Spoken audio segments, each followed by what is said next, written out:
Good evening, everyone. Hi, it's Will Cunningham. Thank you for joining us on our 7th in a series of virtual town halls to discuss some very pressing issues in our local community, the statewide community, but also the nation. And tonight, we're going to be discussing racial health disparities and racial disparities writ large. And we have some really important, really special guests that I'm really honored to have with us tonight. We'll have some insights from Terrell McGruder. She's the co-chair of the African American Tobacco Control Leadership Council and someone I've worked with on some of my investigations down in DC. And we'll talk about sort of how those investigations have had some impact on what we're seeing. And we have Dr. Ruben Warren, Director of the National Center for Bioethics and Research in Healthcare at Tuskegee University. So I'm honored to have you both here tonight. And without further ado, ladies first. Carol, how about you introduce yourself to our audience? Hi, good evening or afternoon, depending where you are in this country. So I'm Carol McGruder, and I'm the co-chair of the African American Tobacco Control Leadership Council, and we work at the intersection of public health and social injustice. I've been doing this work for about myself personally for almost 30 years now, but our council was formed in 2008 really as a response to many of the cuts we were experiencing, public health funding cuts in California. We're California based, but we work nationally. And shortly after we were founded, President Barack Obama signed the Tobacco Control Act in 2009, which was historic and gave the FDA the authority to regulate the tobacco industry and cigarettes. At that time, when the act was being negotiated through Congress, they were there. You know, the act made the tobacco industry take out all of the flavors, characterizing flavors out of cigarettes except for menthol. And we took great umbrage to that because menthol cigarettes are what have been historically dumped in our communities, and 80% of Black smokers smoke menthol. So we got a menthol amendment, and we've been fighting ever since to get menthol, Newport cigarettes, and flavored tobacco off the market, which is the number one killer of Black people, killing 45,000 Black people every year in this country, more than all of the other things that we think of as a problem combined. All right. And I'm Ruben Warren, and I currently direct the National Center for Bioethics and Research in Healthcare at Tuskegee University. I'm a professor of bioethics. Just been there for about 10 years. Prior to that, I was at the Centers for Disease Control and Prevention in Atlanta. I was there for 20 years as Associate Director for Minority Health and evolved also in including environmental justice. As I was saying earlier, I'm originally from California a long time ago, but I've made that journey from California to Tennessee. I'm a graduate of Meharry Medical College, then on to Boston, where I spent some time in Boston, and I was in West Africa for a while, came back to Boston, Connecticut, Mississippi, Meharry, and wind up at CDC. So the issues that we're going to talk to tonight are really not old. I'm really not new, excuse me. They're just old things to new people. So I'm really excited about this conversation. Thank you. Thank you for joining. Yeah, just to start us off, starting off with the current landscape of what we're seeing, you can Google or look up any articles and it seems there's more attention being paid to it, although it always existed, these racial health and disparities and inequities. Dr. Ruben, Dr. Warren, I've read your paper you published recently. I'm not sure if it's public yet, but I was able to get a preview copy, and some of the statistics and what we're seeing is disproportionate impact in African American community.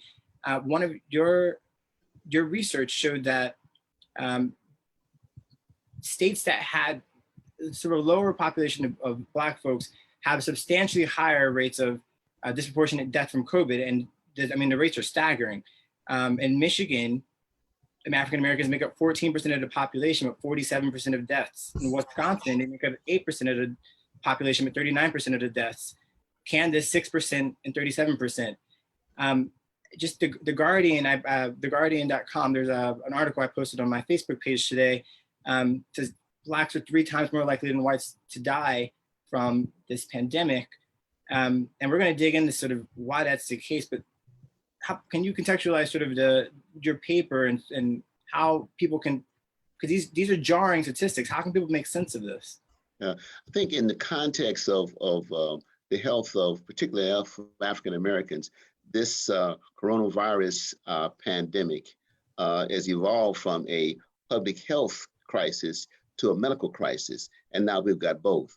In the context of our being here in this country, and go back as far as 1619, and there's been a burden of disproportionate suffering and death. In 1985, the Department of Health and Human Services published a report called the Secretary's Task Force Report on Black and Minority Health. And they documented that there were 60,000 excess deaths experienced by African Americans. And excess deaths are the number of needless, preventable deaths experienced by African Americans if you use the death as age-adjusted, sex-adjusted death rate of the non-Hispanic white population. 60,000 needless deaths.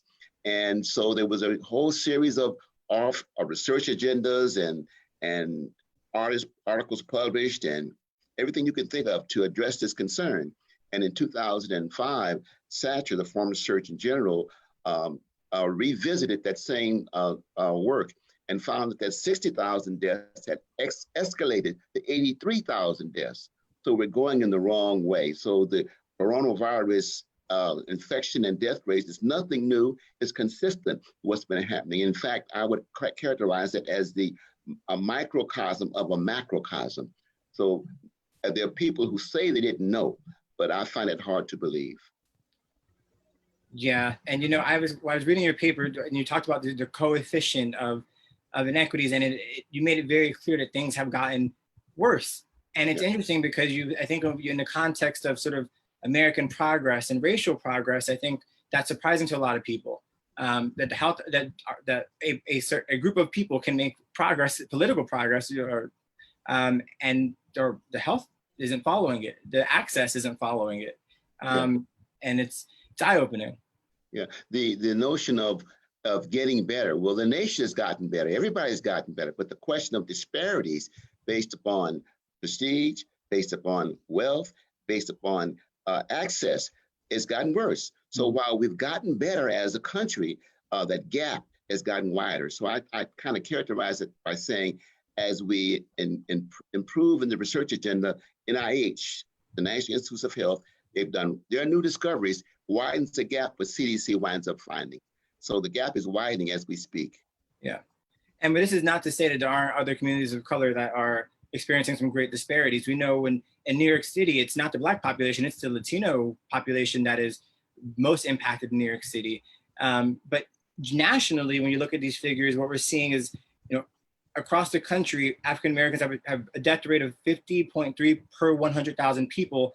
That's 50.3 compared to 20.7 for whites, 22.9 for Latinos, and 22.7 for Asian Americans. And this was such a startling statistic when I read it the other day. 1 in 2,000 of the entire Black population in the US have died from the disease, which is, it's heart-wrenching. Yes. And so when we talk about sort of, the current landscape, and, there have been some things that have been said about comorbidities and what African Americans should be doing to improve their circumstances. But Carol, I want to bring you in on the topic because you and I have worked on some of those issues together, and sort of what ails the African American community. And you mentioned the impact of menthol and sort of the predatory marketing of it on our community. Can you just dig into that a little more? I certainly can. So we were, people, the common, the cinema, the movies, anytime you see anything with Black people where there a pack of cigarettes as part of the set, it's usually a green package. And so Newport in particular has been the co-star of our lives, starting in the 50s and the 60s, when the tobacco industries really had what we call menthol wars on the African American community, and just came in and gave away the products literally for free to children. The famous comedian Dave Chappelle was given a free pack of cigarettes when he was 14 years old in DC, Washington, DC, in the metro. He talks about that in interviews, and he is heavily addicted. We know that children, the younger you are when you start smoking, the more addicted you are. It actually changes the physiology and anatomy of the brain and makes you grow receptors for nicotine that your body will always be seeking for the rest of your life.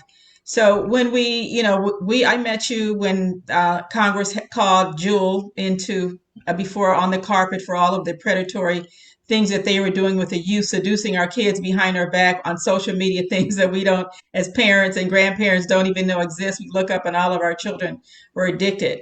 So that first wave of the e-cigarette epidemic for children was really white and middle class and upper class white children who are the advanced placement kids, the soccer kids. And these children, their parents looked up and they had this huge issue with teenagers who are addicted to nicotine. And we saw this huge fight, this huge backlash. But that's what's been happening to us for 30 years. And there has not been the outcry, and even still is not really, because it's, you know, every time something that's considered to be a major or important, like the pandemic is, then the issues, those underlying issues, are usually just swept back because, you know, we have to deal with the immediate emergency before us. So as we, you know, I watch Governor Cuomo. He's my go-to person on my briefings, and he challenged us. Governor Murphy's good too. New Jersey's Governor Murphy's All also. right, all right. I'll start looking at him too. But he challenges us to look to reimagine better. And so one of the things that we talk about is there's certain people, even amongst us, who we don't believe that we can change our communities and that we can get rid of these things, this disease vector that's been rampant in our communities for all of these decades.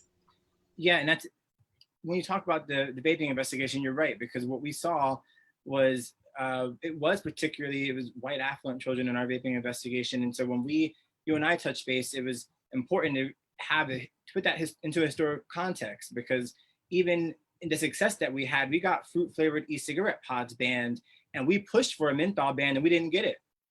Exactly. And so it's one of those, and you saw kind of history repeating itself, because it was allowed to stay on the market, and we knew it was being consumed by 80% of the Black population in combustible cigarettes, and it was allowed to stay on the market with e-cigarettes because, unfortunately, and the loophole that was exploited was there wasn't enough evidence of its use in children yet, because children were using fruit flavors and then switched to mint. Now mint has been eliminated, and we know they're going to switch to menthol, but it hadn't happened yet. So right. And menthol is mint. Yeah. Menthol is made from mint. So, yeah. You know, that whole, and so the industry, that's their specialty, is teasing out, you know, every little loophole, every way that they can get around something, because they know each time they delay something, that's 5 years more of them being able to have their way and do what they want. And that's 5 years more of another generation of young people who become addicted to these products. Yeah, I mean, but it's the adults, right?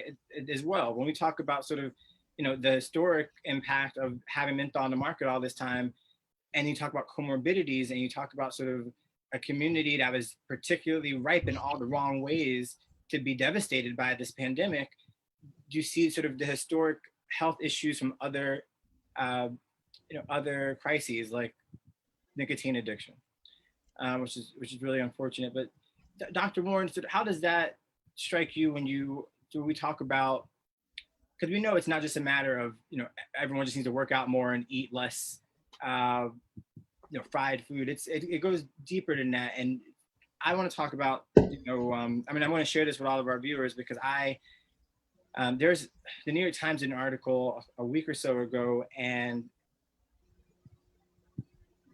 implicit bias exists, and it exists in the medical field. And for me, it was heart-wrenching to read this. This is a pilot study by Rubix Life Sciences, the biotech research firm, compared the severity of COVID-19 symptoms exhibited by more than 27,000 patients during hospital visits in 7 states with the treatment they received. The study has not gone through peer review yet, but it showed that Black patients were 6 times less likely to get treatment or testing than white patients. And the article sort of talks through other instances, other families who have lost loved ones, they were turned away. And it's one of those things where a lot of folks were turned away. But according to this study, it's happening more with African Americans being turned away, not getting tested, not getting the treatment. And I guess in the historical context, is that surprising, Dr. Warren? No, it's confirming. And I think what we have to not accept is for people to be surprised. It's consistent with what has happened historically, both in health and healthcare. There was a study completed by the Institute of Medicine, maybe 15 years ago, that talked about unequal treatment. And they looked at some data at the VA. And at the VA, income, education, all those factors that create disparities was held constant. And they found that African American veterans were treated less, received unequal treatment.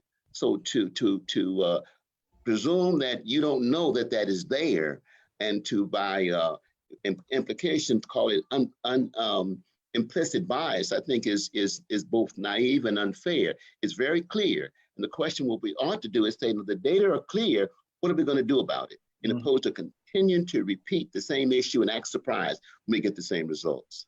Yeah, no, that's true. I think that's absolutely true. And, you know, I think it's sometimes a matter of exposure, right? There are some populations who, they don't see that struggle. And so when they see these statistics, I think if you just read a few articles, it becomes very clear that there's been a trend or a pattern here the whole time. But it's also, there are so many economic factors that are playing into this as well. And I speak from personal experience. You know, I often on the campaign trail, I talk often about being an Ivy Leaguer from a working class family and what that looks like in my life. And what it has looked like in this pandemic is watching my mom and brother be essential hourly wage workers go to work almost every day this pandemic. And that is what, and African American, the people of color are disproportionately in those jobs that are requiring them, and the privilege of having a job where you can work from home is racialized, unfortunately. And it's no doubt has having an impact on why certain communities are being exposed more. And go on, Dr. Warren. Yeah, I think it is a bit, and I say naive to be kind, but to talk about health disparities and the long historical list of hypertension and cardiovascular disease as a causal factor for the coronavirus infection and high mortality. But that's historical. Currently, the exposure, having to go to work frontline, having to do those things that increase the risk is what we ought to talk about. Not what happened before, which is true, which is true, but the current circumstances that continue to put people of color at disproportionate burden. So let's talk about what's happening right now. I've been privileged to be able to work from home since March 23rd, but I've been in my house by privilege. And others who are bringing the food, who are cleaning the hospital floors, doing those things, that's the risk. That's what we can do something about today. We ought to do something about it. In our community, we have the duality of, we have such a high percentage of people who just lost their jobs and are just really hanging on. And then we have a large chunk of people who are those essential workers, who are the front-facing workers, who have less rights, who, you know, if they tell me to come to work if I don't feel comfortable, I don't have to go. But other people, they could actually lose their jobs. So people who are afraid to go to work, but know that if they don't go to work, their family is gonna suffer. So to have to make that choice it's horrendous and awful. Or to be, you know, to have nothing and know that you're gonna lose your place, you're gonna lose your business. How are you going to feed your family? And then we all just have this huge cloud looming over us of where is this thing going to go? So that uncertainty is also, you know, so my uncertainty is I'm still in a nice home. I have direct deposit. You know, my life has changed dramatically, but I know that it's still on the same level that I was when this thing started. But for so many other people, that is not the case. Yeah, absolutely. And you know, when we talk about sort of what hasn't been done or what should have been done, you know, we know this administration hasn't, I mean, I'm going to be extremely kind and nice, but they haven't done the right thing all the time. And you talk about excess deaths and things that could have been prevented. It's so much of this could have been prevented, and so much of it should have been taken seriously a long time, months ago, before all the confusing messages were coming from the White House, and before, you know, lives were needlessly lost. And you know, it wasn't until very recently in May that we got some of this data about the racial specific data. And you know, I think Dr. Warren, your paper touched upon the fact that Georgia, for the longest time, wasn't acknowledging race on the death certificates. Like they weren't acknowledging who was dying, who race the people were, which is, for me, you know, if if you don't have the research on an issue, you can't solve the issue. You don't have the data, then you don't have, that's your foundation for how you fix something. Mm-hmm. And it's been very clear that certain states and certain administrations have not prioritized doing what needs to be done. Yes. And in America, where everything is race-based, how would they not include that information? Yeah. Unless if it was intentional. Yeah, and it's required. Yeah. A CDC is required to collect race and ethnic data. And to say they didn't collect it is just disingenuous. They didn't share it. So it's there because, you count what's important and you share from that count what's important. So don't believe that they didn't have it. And what I'm sure of is it's consistent. So there's nothing surprising. And so we don't have the luxury of being surprised of what's going on. And in fact, we ought to start from the assumption that there's a disparity and African Americans particularly are suffering disproportionately. And then let that be proven to be incorrect. Yeah, and so when we talk about, acknowledging that disparity from the outset, there's been countless proposals and acknowledgement that there needs to be a more diverse work field, whether it's nursing profession, the medical field, being a doctor, and sort of, can you explain why that actually helps for better outcomes when there's a more diverse professional setting? Yeah, as I said earlier, I'm a Meharry graduate. One of 4 Black medical schools in this country, 2 Black dental schools in this country. And the very nature of our education, we in fact were trained by those who had the lived experience of how do you work with people of color and how do you work with low-income populations. So we're in an environment that expected us to do that. And in fact, as a result of that, we felt that as an obligation. So I think to increase the workforce, it has to be coupled with exposing those in the workforce, not as our responsibility as Black people only, as Black professionals only, but we have to provide that leadership because we come under the context that says we know best about our own folk. And that's not only peculiar to African Americans, but the community from which you come, you know more about. So the more Black doctors we have, the better the health care will be for Black people. It's just an inherent fact.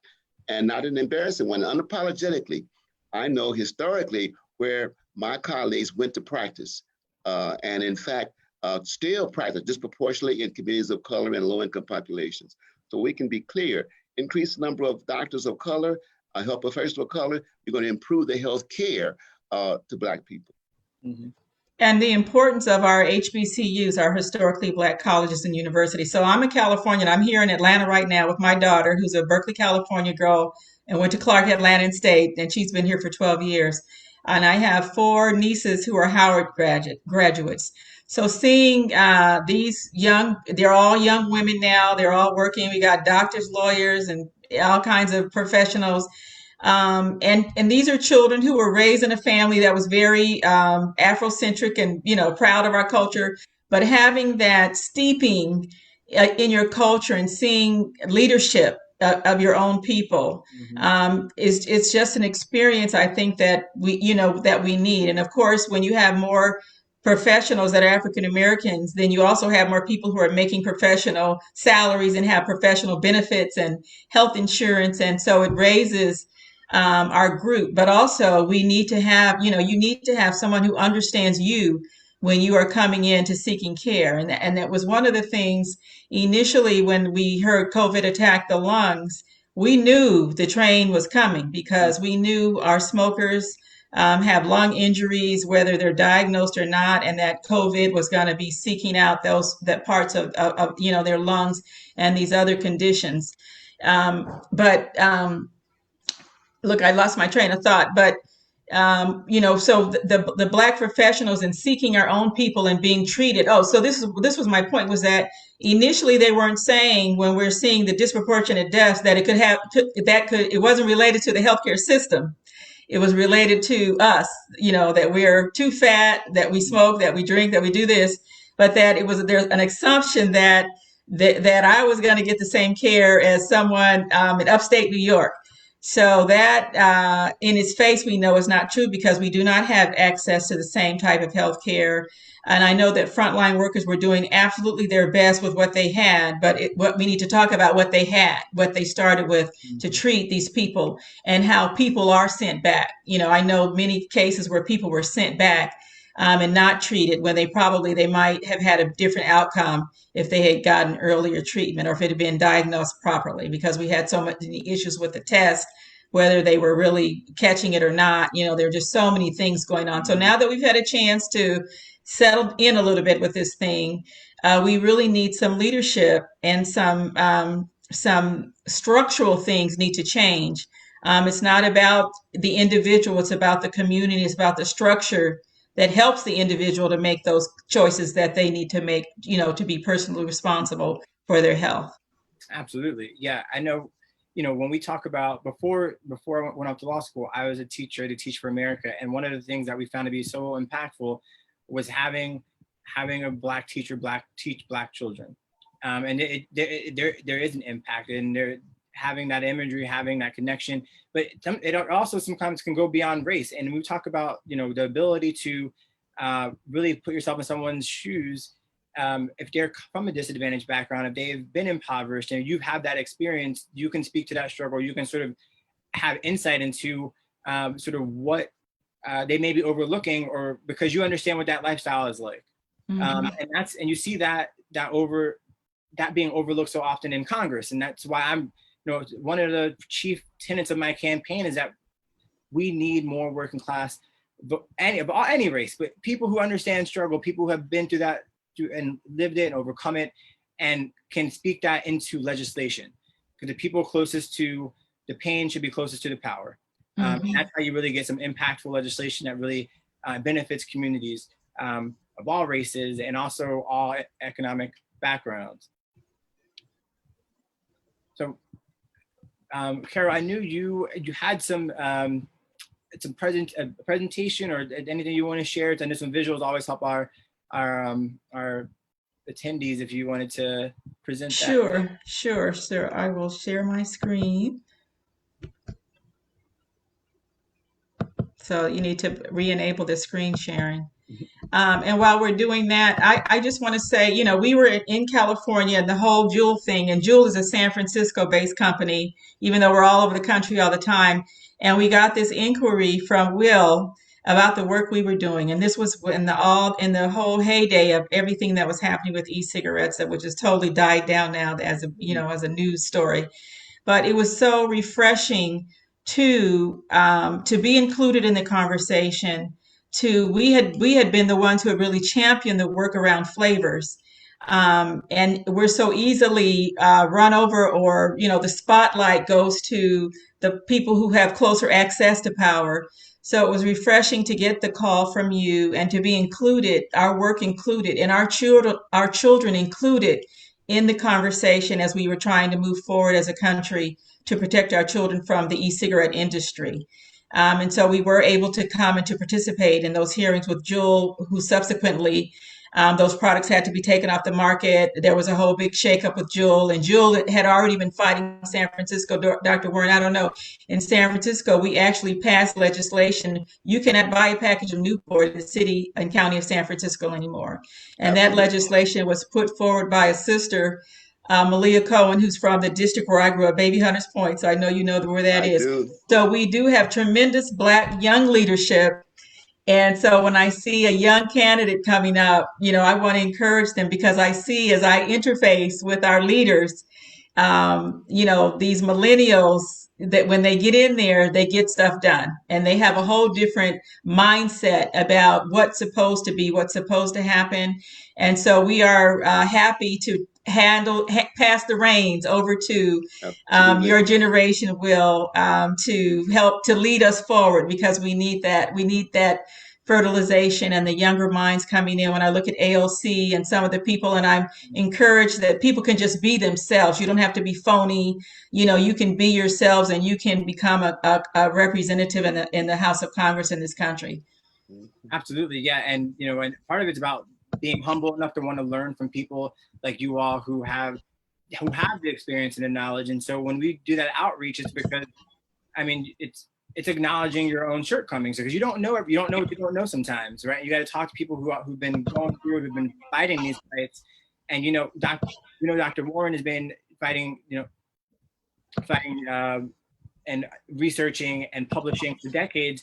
And Carol, you started the council over 10 years ago. And so when it seemed natural to have these conversations. If you really want to impact change, you have to, you want to go forward. Sometimes you got to reach back to the people who've been doing this work before you and really try to partner to move things along. That's the Sankofa bird, isn't it? Looking back. This is the tip of an iceberg. Yes. So this is my slide that I use all the time about the social determinants of health. So this tip here is, exercise, eat healthy, eat salads, get your screenings.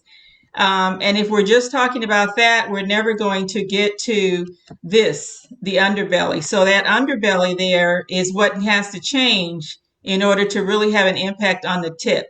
And that's the structural changes that we need, the communal changes that we need. So we've been working, as I said, to get these flavored tobacco products off the market. Part of that is changing community norms so that children who grew up in the neighborhood like I did, they don't have to walk past 4 or 5 liquor stores that have all the advertising for these products and feel that that is their destiny.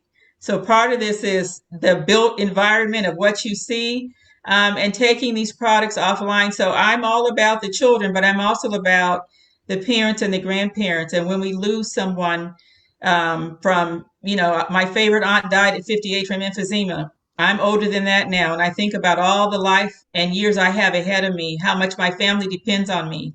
And if I wasn't here, what would happen with that vacuum? And so we've had, in the past 20 years, we've had 1 million Black people die from tobacco-induced diseases.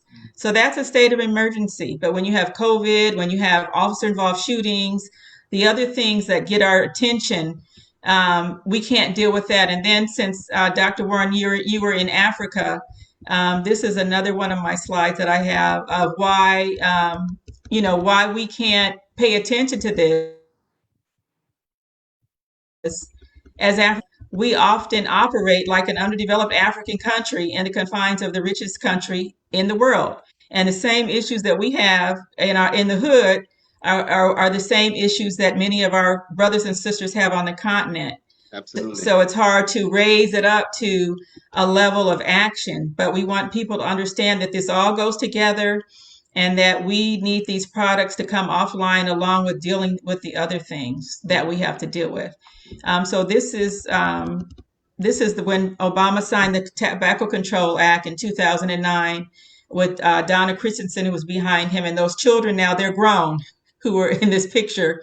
And we've been waiting for the FDA to do something, and they haven't done anything. So when they did not act, Chicago was the first city that had passed a law around just a buffer zone that you couldn't sell these products around schools. They passed it under Rahm Emanuel, they litigated it, and now we've seen the snowball of ordinances all over this country, including the state of Massachusetts has come on board to take these products offline. So it's part of a bigger picture, but it's about addressing those underlying things that are killing us, and just helping our communities to know that there are people out here who care. We want public health policy that benefits Black people. And sometimes you don't like public health policy, but you make public health policy based on facts and science and data, and then you work it out. So we want our children to be protected as well as everybody else, as well as our communities. Yeah, I think, and that's a good point. What absolutely needs to happen is, similar to this pandemic, the solution, the remedy has to be as great as the severity of the devastation, right? And it has to be as direct as to the communities that are suffering most. And so if this is going to be proportional remedies, then we need to actually be addressing the issues. And it's not just that we're seeing Black deaths now, it's what's underlying that and what's causing that. And so, I think this is a very impactful and insightful presentation, because I don't think a lot of folks knew the devastation of the Black community from tobacco products, and that it's the #1 killer of Black people. And it's probably, I'm sure research will eventually show it's probably the biggest comorbidity of the death rate of the Black community dealing with COVID. And so it's definitely going to remain a priority. And, for me, and if I'm blessed enough to win this race and become the representative, these are battles I'm going to continue to wage, because they matter for there are 30% people of color in this district, and there are children throughout this district that I know are addicted to vape, to e-cigarettes. I've talked to teachers in this district, and I know they've seen it in their classrooms. Mm-hmm. So these are it's a national issue, but it's also very local in nature to me, here in South Jersey. Definitely. So this slide that's up now, this is an abstract that we actually submitted in Singapore at our World Conference back in 2012. And so it's titled "The Least of These: U.S. Tobacco Control Policy, Mentholated Cigarettes, and African Americans." And this is before we had anything happening. We were taking our case outside of this country to look back at the shame of America and what was happening with Black folks. But what the industry does is actually in violation of many international treaties, including the Convention for the Elimination of Racial Discrimination. And Dr. Warren, I know you, with our interest in Africa, British American Tobacco, they now are the owners of Newports, along with, in this country, Reynolds American.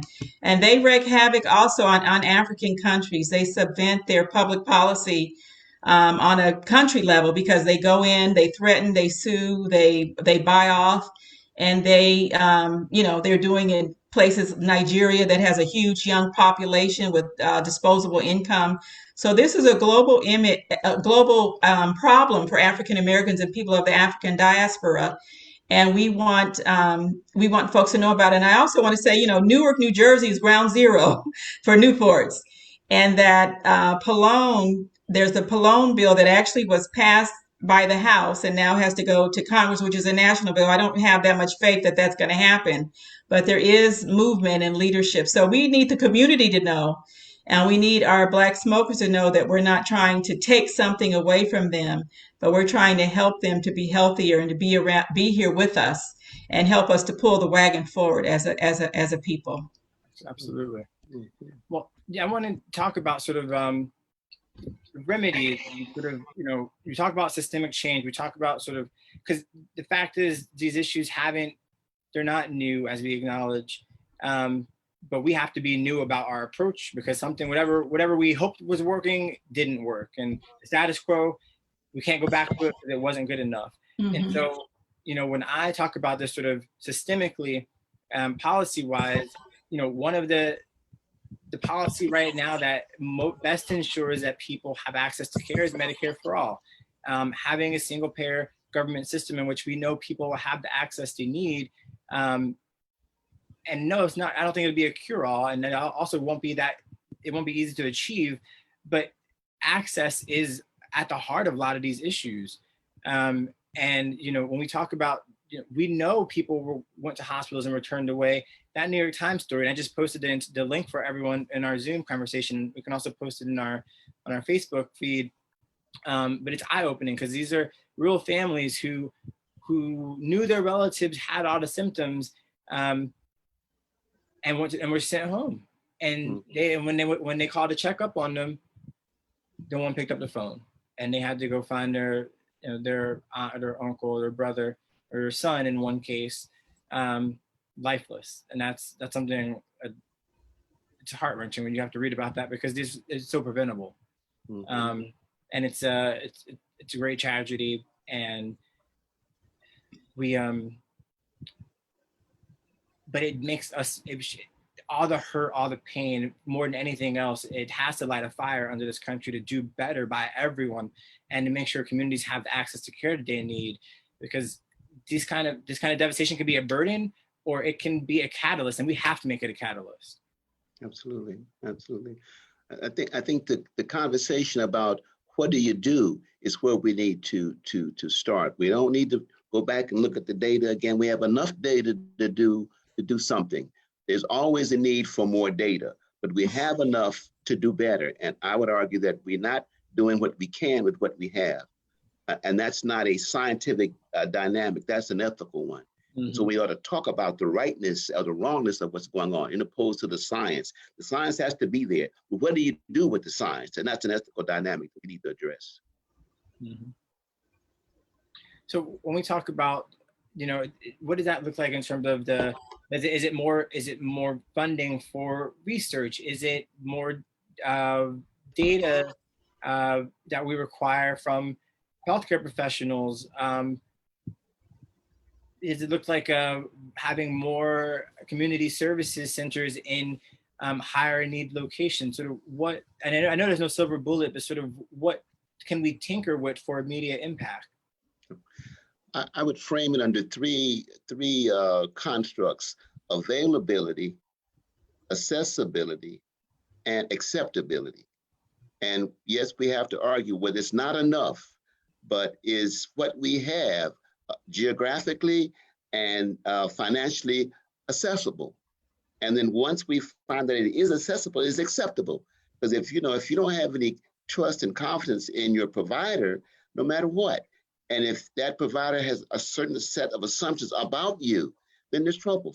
So not only do we have to make sure it's there and that we can get to it, but it has to be acceptable to those who we want to serve. And if we don't use those three constructs, we get caught up with, oh, it's not enough, or it's not, we can't get to it. But those three constructs, I think, are critically important to improve health and health care. I have been trying just to keep my morale up as I watch us, return. And the emphasis on shopping and consumerism and restaurants, and those things are important. Those are people's livelihoods. But I haven't really seen conversations about structural changes that need to happen. And I don't know, we're so polarized in this country right now.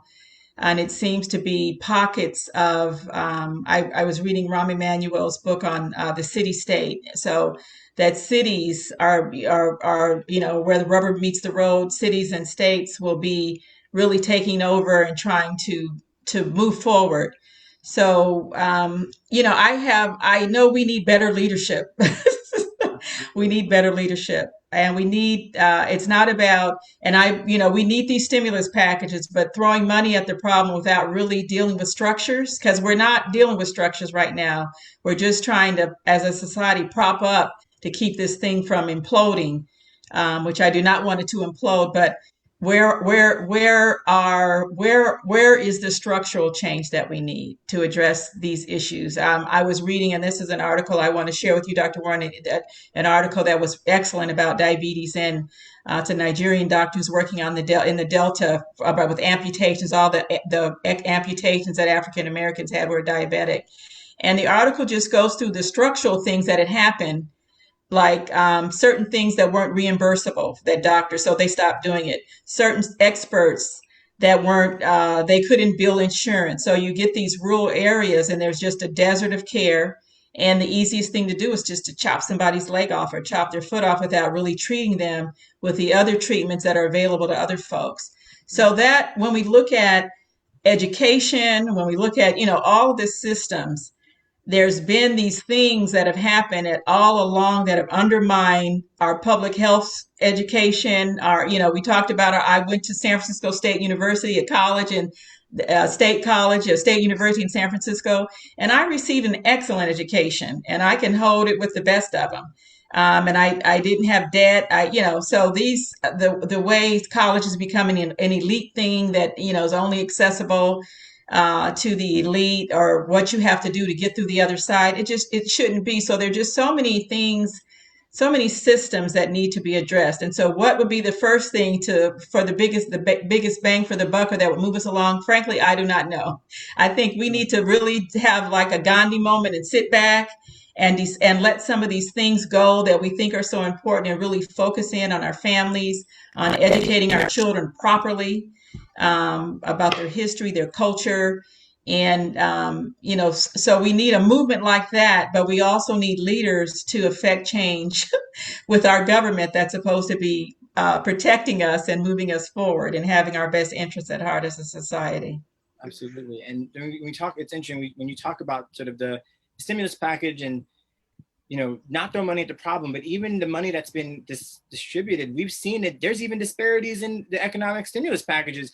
There were some statistics I saw that small businesses owned by people of color, 95% of Black-owned ones didn't have access to those grants. Mm-hmm. It was the lower 90% for Hispanics and Native Americans, and somewhere in the 70 percentile range for Asian Americans. And so you saw sort of just like this racialized access to assistance in the business community, when there's already a dearth of small businesses owned by people of color. And so for me, if there is a silver bullet, it has to be compassion.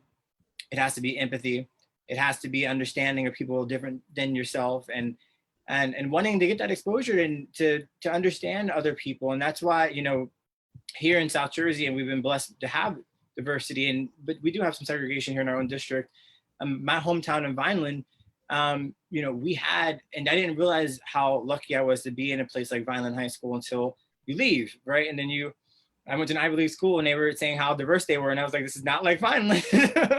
And we had a bunch of Italians and Jews and Blacks and huge Puerto Rican population, Mexican population, Ukrainian population, Filipino. We had everything, and you can find that throughout South Jersey.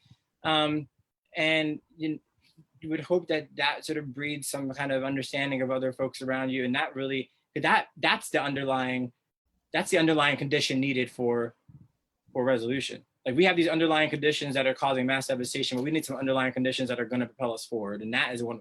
Empathy and compassion will be those things. But it's hard to teach, and you can't force it on anyone. No, you can't. You can't legislate it. You have to, right. You have to. And that's also, when I look at our plight, I look at the plight of American Indians, Native Americans, and what's happening in the Navajo Nation. And, they had Doctors Without Borders coming in to give them medical care, which is disgraceful. That in this country, even though they're a sovereign nation, that their neighbor, the U.S., couldn't provide doctors to go in there and to help with them, so that they're not just wiped out. Yeah. Well, we have about 9 minutes left, and I want to encourage anyone who has questions, either on the Facebook feed or here in the Zoom feed, to submit them. We have 3 questions. Now I'll start with the one that came in most recently, because it seems like it's not as long as the other ones. So is this a legislative issue, medical education issue, cultural issue, or all of these things and more when we talk about these disparities and sort of how to address them? All those things and more, definitely. Yeah, Yes. I would argue it's the systems issues, and we need not deal with the individual education, health, economics. It's the system issues, and I think it is to be at that macro level that we start. Absolutely. Yeah, I mean, throughout the conversation, you definitely can get a sense of, there's cultural targeting of certain products that devastate certain communities. Then you see there's, these comorbidities that are historic in nature, and then you have sort of the legislative proposals that's just dropped the ball. Because I've been a health policy staffer for half a decade, and I've seen these legislation that just doesn't go anywhere that's meant to address these issues. And so it's going to take working and being serious about all of them to really have a real impact. Next question. Thank you, Dr. Ruben or Dr. Warren. What plan needs to be in place as a community to assist in relieving this situation? Where do we need to start? I think you start with a very candid community conversation. And what I mean by candid community conversation, where are we? I think we've left the faith community out of the conversation. And that's where I think that's the starting place. So that faith community, by whatever definition you use, is where we start the conversation. And then we move on from the faith community to the educational community. And then that intersectionality is where I think we can move together. As we move forward, we get stronger. And the stronger we are, the better we do. And let's not start from the beginning. Let's start from where we are. And that's where I think we should start. Yeah, I have to agree. And I think I don't think it's divisive to talk about these issues. And I think there are certain populations that, and I'm just going to call it out because the event has been promoted on Facebook for the past few days, and it's pissed some people off that we're talking about this issue. And it's just a health reality. We're not being divisive by talking about the facts, and the facts are there is a reality that certain folks in this country are living with, and that they face that not everyone does, and it's resulting in lives being lost. It's resulting in lack of access to care. and that goes back to the compassion and empathy, because I know we have an administration that refuses to acknowledge facts and kind of wants everyone else to follow suit, but that we're not going to do that. So Absolutely. Right. And it's not divisive to talk about the issue. One of my favorite reads was Hillbilly Elegy, and they're actually turning it into a film. And when I was reading it, I could see some commonalities with the Appalachian folks and urban African American folks. And then the author, as I thought that, he said it and just said that because of racism, people don't see the alliances that they have. And so it's about race and it's not about race. It could be, everything is about race, and sometimes it's not. And Reverend Barber is having a virtual march on Washington, the Poor People's March. And so people, there are commonalities that we have. And because we talk about our issues, it doesn't mean that we're excluding others, or we need to talk about these things freely, and we need to address them. And the only way we can address them is to face it. And so many people the history of this country has so many areas of awfulness. That's just the reality. And it doesn't mean that we don't love America, but just, deal with the facts of what has happened, what is happening, what the reality is, and move forward. Yeah, I think the ultimate sign of being a patriot and being patriotic is trying to improve what you love. And if we didn't love this country, we would not be about this work. We would not be having this conversation. We want this to be a place for everyone to feel like they are truly American, because they are, and this country should be working for them, not against them. Mm-hmm. I think one of our last questions, which I think this might be specifically geared toward me, because of issues such as pre-existing health inequalities, African Americans disproportionately working in jobs that are considered essential, and Black-owned businesses being largely left out of receiving PPP loans, African Americans have been hit hard by COVID-19 in terms of both their health and financial security. Moving forward, should you be elected as the next member of Congress, what are some ideas you have for addressing these issues? Thank you for this question, because this is something I've been talking about, and when I discussed those stats about the communities of color, of small business owners that have no access to assistance, we got to be real about what it looks like to have that economic inclusivity on all levels. And there's already a scarcity of Black-owned businesses, Latino businesses, Asian American businesses. And when we're in one of the worst pandemic crises of our lifetimes, and small businesses across the board are struggling, and you see this unequal access to assistance, that doesn't sit well with me. And I've called on Congress to address this immediately in the next package. And it's discouraging and disgraceful to have people like Mitch McConnell sit in the Senate and say there's no need for another package.